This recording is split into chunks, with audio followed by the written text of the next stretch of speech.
Comenzamos el segundo bloque de este programa sobre los 40 años de democracia y estamos hablando sobre la importancia que tuvo la antropología forense en la reconstrucción histórica, en la restitución de identidades. Estamos con Carlos Bulo y David Dib y estábamos hablando sobre lo que pasó en el año 2003 con el hallazgo de una fosa común que tenía 120 cuerpos que habían sido enterrados clandestinamente durante la época de la dictadura y el trabajo que comienza por parte del equipo Carlos ahí en el cementerio de San Vicente, algo que también va más allá de la identificación de la fosa, de los cuerpos, sino también de, bueno, como decías Turco recién, una militancia que hubo para hacer allí las excavaciones, para llevar la investigación, ¿no?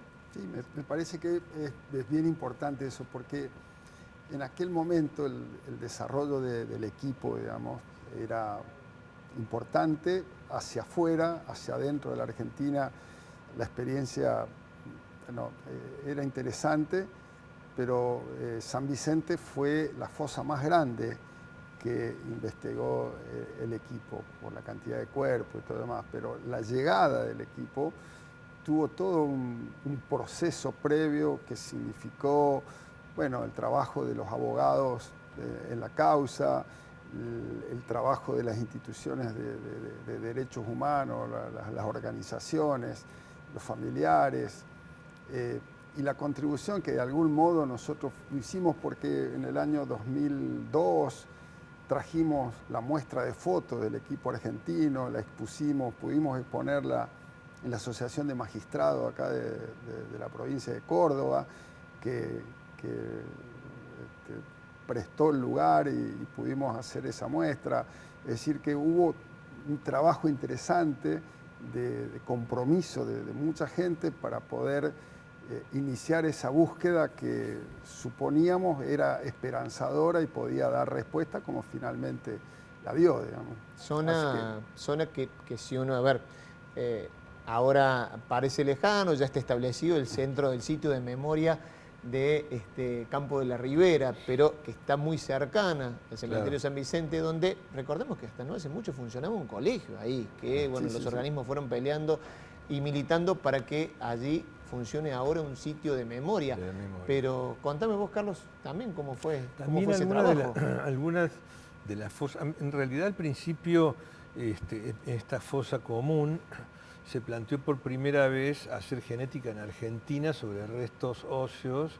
Se había hecho el equipo había pedido ayuda a laboratorios internacionales para hacer genética, aplicar la genética en restos óseos, porque hay que reconocer que hace 20 años atrás era mucho más difícil, había una tecnología no tan avanzada como hoy, y entonces era difícil sacar datos genéticos en restos osificados. En ese momento entonces planteamos la posibilidad de intentar hacer, dada la experiencia esta que teníamos en el laboratorio al principio. Y bueno, entonces se propuso al juzgado número 3, federal número 3, ingresar con genética. Y bueno, y tuvimos los mejores resultados, digamos, porque pudimos empezar a producir perfiles genéticos y se empezaron a producir identificaciones. Que hay que decir también que tenían, no solamente, no era una identificación genética, una identificación involucrando toda la ciencia forense, la antropología, toda la investigación histórica, la investigación, como te decía, documental, de morgue, etcétera. Todo, hoy en día son muchas las disciplinas que se conjugan para llevar un informe integrado en la identificación de una persona, no solamente la genética. Pero bueno, eso nos dio una satisfacción enorme y dio el puntapié inicial, porque la verdad que los recursos que había en ese momento económicos no eran muchos, el equipo tenía, digamos, unos recursos financieros muy limitados y bueno... Luego, con lo costoso que es todo el trabajo, claro, también, ¿no? Porque estás hablando de muchas una tecnología cara. Y bueno, pero finalmente hicimos...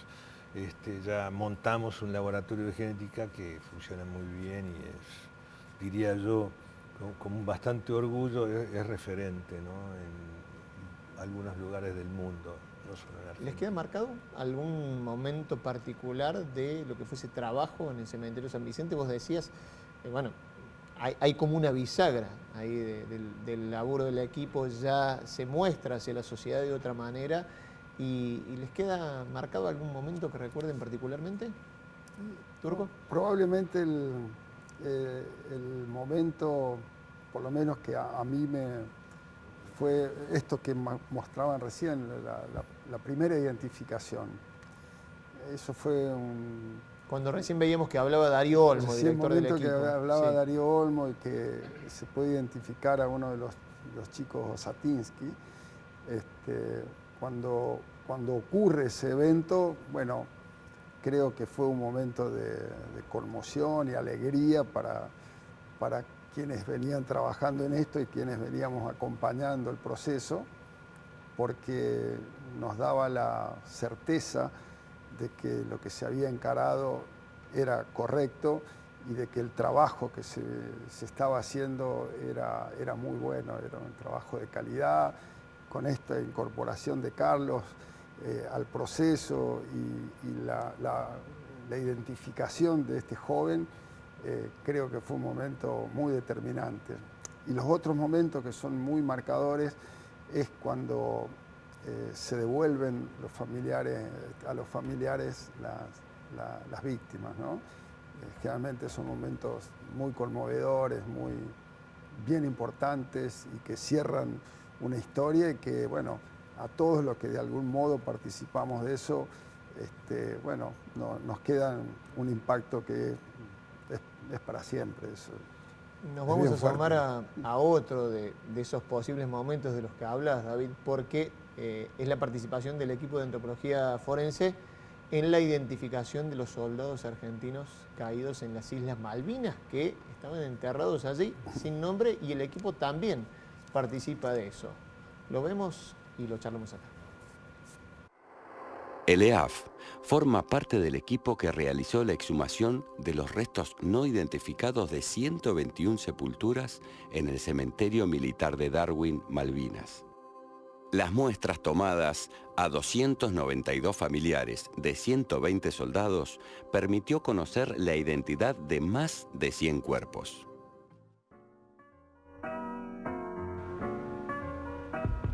En una causa tan cara como es Malvinas, y en todo lo que dejó y en todo lo que nos significa hoy, imagino lo que debe ser algo así, ¿no? La identificación de estos más de 100 soldados que se ha hecho hasta ahora, sí. Carlos, ¿no? Sí, realmente fue muy emocionante entrar en este proyecto, que hacía tiempo que había familiares que querían saber. Claro, saber, y el equipo venía trabajando, los dos estados, Gran Bretaña y Argentina, venían discutiendo de qué manera, quiénes iban a intervenir. Finalmente se pudo resolver conduciendo el proyecto a través del Comité Internacional de la Cruz Roja, que dirigió un proyecto humanitario. Y de esta manera el comité... ¿Un proyecto que empieza en 2013? Carlos, hará 10 años más o menos. Sí, fácil. Por ahí, sí. La primera fase fue interventar familiares y tomar muestras de sangre y hacer una base de datos de familiares. Y en un determinado momento se viajó a Malvinas, estaba el equipo argentino de antropología forense, pero también había otros antropólogos británicos, españoles, y lo que nos pareció muy bueno es que el Comité Internacional de la Cruz Roja y ambos estados coincidieron que el laboratorio de genética que hiciera los análisis genéticos fuera el del equipo que está acá en Córdoba. Eso fue muy bueno porque verdaderamente salieron muchísimas identificaciones y, como decían ustedes, más de 100 y pico de identificaciones. Y bueno, fue muy, muy emocionante. Incluso en las entregas y las devoluciones de los restos a los familiares, las chicas que trabajan en el laboratorio de genética, somos 8 personas allí, también se las invitó a que presenciaran, porque realmente nuestro trabajo es muy de laboratorio. Claro. Y el contacto con el familiar no existe casi, solamente con una muestra ósea. Y es importante porque eso motiva a la persona que está trabajando en el final de su trabajo. Es una cadena larguísima que finalmente es muy gratificante, ¿no? Digo, ese contacto quizás vos tenés por ahí un contacto un poco mayor Sí, con las víctimas, con el tema de restitución de identidad y por ahí aquellos que están más en otras áreas no lo tienen, ¿no? Es así. Yo te quería decir una cosa que me parece que es importante respecto al tema de Malvinas. El Comité Internacional de Cruz Roja, en ese momento lo dirigía, el área forense la dirigía un ex integrante del equipo. EAF, claro, que es Morris Tidball Beans, que tuvo una participación bien destacada en eso y que coordinó esta tarea de que estos dos gobiernos pudieran acceder a hacer esta tarea y a que esta identificación se pueda lograr. Así que me pareció que eso fuera como muy, muy importante, porque muchas familias bueno, recibieron esta identificación, ahora saben dónde están sus hijos, y aquellas tumbas que tenían un no reconocimiento, digamos, hoy están identificadas. Eso parece como muy importante. Ustedes recién dijeron el reconocimiento de la Cruz Roja, de un organismo internacional, reconociendo el trabajo del equipo de antropología forense y de lo que, del prestigio que tiene, y eso también hace a los trabajos alrededor del mundo, que son muchos, son varios. Vamos a repasar algunos, ustedes los nombraron en el primer bloque, pero quiero detenerme. Si no tenemos tiempo en este bloque, lo vamos a seguir haciendo en el próximo, pero quiero asomarme un poco a los trabajos del EAF y de la antropología forense argentina en el mundo, en otras naciones, en otros lugares del planeta. Lo vemos. En 2010, el equipo inició el Proyecto Frontera, un mecanismo regional de intercambio de información forense sobre migrantes desaparecidos y restos no identificados recuperados en el corredor migratorio Centroamérica, México, Estados Unidos. La convocatoria al equipo viene de diferentes maneras. Puede ser a través de un fiscal, en casos fuera del país, a través de organismos de las Naciones Unidas, tribunales como la de Yugoslavia, organismos de derechos humanos locales, internacionales. De diferentes maneras nosotros recibimos una convocatoria, si nos parece comenzamos a trabajar en el caso. Su prestigio lo llevó a indagar en las tragedias de más de 40 países en todo el mundo. Su sello ha sido el de la certeza que buscaban tener diferentes estados de América Latina, Europa y África.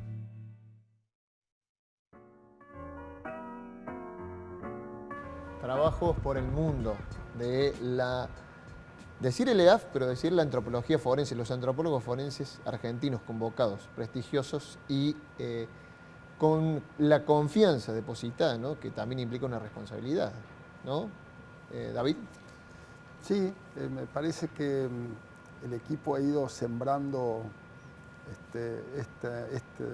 este desarrollo de esta profesión, digamos, en muchos lugares. Y creo que en todo ese desarrollo que ha tenido la ciencia forense en este tiempo, la participación del equipo ha sido bien importante y ha dejado equipos funcionando en otros lugares del mundo. Profesionalidad que, tiene algo que la sustenta y la confianza que se deposita en el equipo, Carlos, ¿no?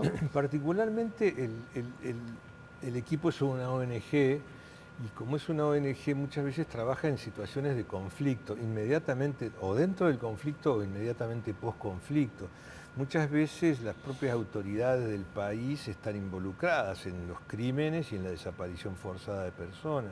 Entonces el equipo se basa mucho en apoyar, acercarse al familiar para que el proceso lo podamos monitorear o involucrarnos de alguna manera para que sea transparente y dar confianza al familiar del proceso que está produciendo. Muchas veces nosotros acompañamos procesos, no necesariamente hacemos todo el proceso. Por ejemplo, como decía recién David, en México hay cantidad de migrantes que desaparecen por muchos motivos, narcoviolencia, mueren en el intento de entrar a Estados Unidos. Y muchas veces el Estado mexicano, los familiares no confían mucho, entonces ustedes conocen muy bien el episodio de los chicos de Ayotzinapa. Los 43 normalistas de Ayotzinapa, claro. Que fue un poco la entrada de ustedes en México.